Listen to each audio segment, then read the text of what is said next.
তোমরা চাকরির পিছনে দৌড়াবে না, চাকরি তোমাদের জন্য না। ওয়ারেন বাফেট বলেছে চাকরির যে বেতন, এই বেতন হচ্ছে একটা বিষ, যে বিষ দিয়ে মানুষের স্বপ্নকে বিক্রি করে দেয়।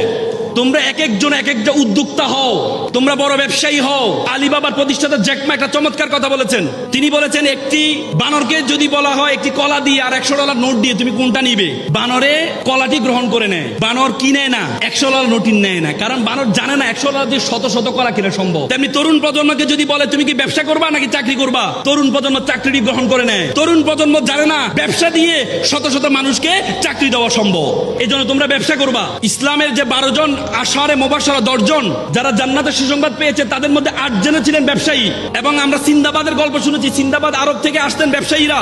আজকে আমাদেরকে বলেছে ফকির থাকো, আমাদের মাথায় ঢুকিয়ে দেওয়া আছে ফকির থাকো, চাকরি করো। কিন্তু না, ইসলামের আল্লাহর রাসূল একটা ব্যবসার কথা কুরআনে সরাসরি আছে, সেটি হচ্ছে ব্যবসা। বলেছে আহাল্লাল বাইয়া ওয়া হারামার রিবা।